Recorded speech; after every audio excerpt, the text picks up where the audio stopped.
നമസ്കാരം, കലാകൗമുദി ഓൺലൈനിലേക്ക് സ്വാഗതം. CPM-ഉം RSS-ഉമായി അടിയന്തരാവസ്ഥ കാലത്ത് സഹകരിച്ചു പ്രവർത്തിച്ചിരുന്നു, കൈകോർത്തിരുന്നു എന്ന MV ഗോവിന്ദൻ്റെ വെളിപ്പെടുത്തൽ CPM-ൽ ചില പ്രശ്നങ്ങൾ സൃഷ്ടിച്ചിരുന്നു. MV ഗോവിന്ദനെ ഈ വിഷയത്തിൽ ശാസിക്കണമെന്ന ഉറച്ച നിലപാടായിരുന്നു MA ബേബി അടക്കമുള്ള കേന്ദ്ര നേതാക്കൾക്കുള്ളത്.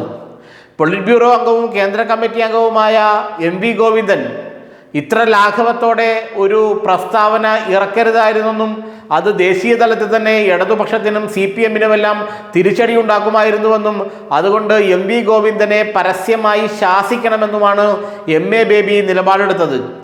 PB-യിലും കേന്ദ്ര കമ്മിറ്റിയിലും പിണറായിയോട് എതിർപ്പുള്ള പല നേതാക്കളും ബേബിയെ ഇക്കാര്യത്തിൽ അനുകൂലിക്കുകയും ചെയ്തു.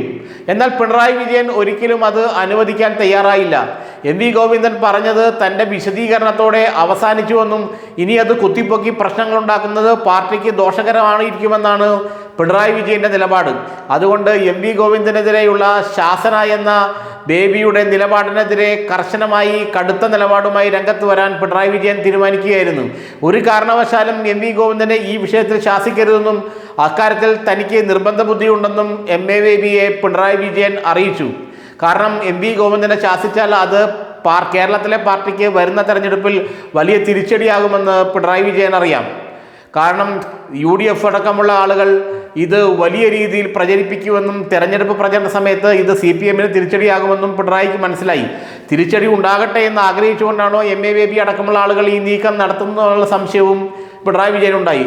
അതുകൊണ്ടാണ് ഒരു കാരണവശാലും MV ഗോവിന്ദനെ ഈ വിഷയത്തിൽ പാർട്ടി ശാസിക്കുന്ന അവസ്ഥ ഉണ്ടാകരുതെന്ന കർശന മുന്നറിയിപ്പ് MA ബേബിക്കും PB-യിലെയും CC-യിലെയും മറ്റംഗങ്ങൾക്കും പിണറായി വിജയൻ നൽകിയത്. പിണറായിക്കെതിരെ കേരളത്തിൽ നിന്നുള്ള ചില അംഗങ്ങൾ അടക്കം CC-യിൽ MV ഗോവിന്ദനെ ശാസിക്കണമെന്ന നിലപാട് എടുത്തു എന്നാണ് അറിയുന്നത്. MA ബേബിയുമായി അവർ സംസാരിച്ചപ്പോൾ ഈ വിഷയം പങ്കുവെക്കുകയും ചെയ്തു. കേരളത്തിലെ പിണറായി വിരുദ്ധ നേതാക്കളിൽ നിന്ന് കിട്ടിയ ഊർജം ആവാഹിച്ചാണ് MA ബേബി ഇക്കാര്യത്തിൽ ഒരു നീക്കം നടത്തിയത്. MV ഗോവിന്ദനെ കടുത്ത നടപടിയിലൂടെ ശാസിച്ചാൽ, കാരണം പാർട്ടി പരസ്യമായ ശാസന എന്ന് പറയുന്നത് CPM-ലും കമ്മ്യൂണിസ്റ്റ് പാർട്ടികളിലും ഒരു കടുത്ത നടപടിയാണ്, കടുത്ത ശിക്ഷാ നടപടിയാണ്. ഈ കാര്യത്തിൽ RSS ബന്ധമുണ്ടായിരുന്നു എന്ന വെളിപ്പെടുത്തലിൻ്റെ പശ്ചാത്തലത്തിൽ MV ഗോവിന്ദനെ കേന്ദ്ര കമ്മിറ്റിയും PB-യും ശാസിച്ചാൽ കേരളത്തിൽ പിന്നെ പാർട്ടിക്ക് തല ഉയർത്തി നിൽക്കാൻ പറ്റില്ല എന്നാണ് പിണറായി വിജയൻ അവരോട് പറഞ്ഞത്. അതുകൊണ്ട് ഒരു കാരണവശാലും താൻ ഇത് അംഗീകരിക്കരുതെന്നും അത്തരം കാര്യങ്ങളുമായി മുന്നോട്ട് പോകരുതെന്നും MA ബേബിക്ക് അടക്കം പിണറായി മുന്നറിയിപ്പ് നൽകി.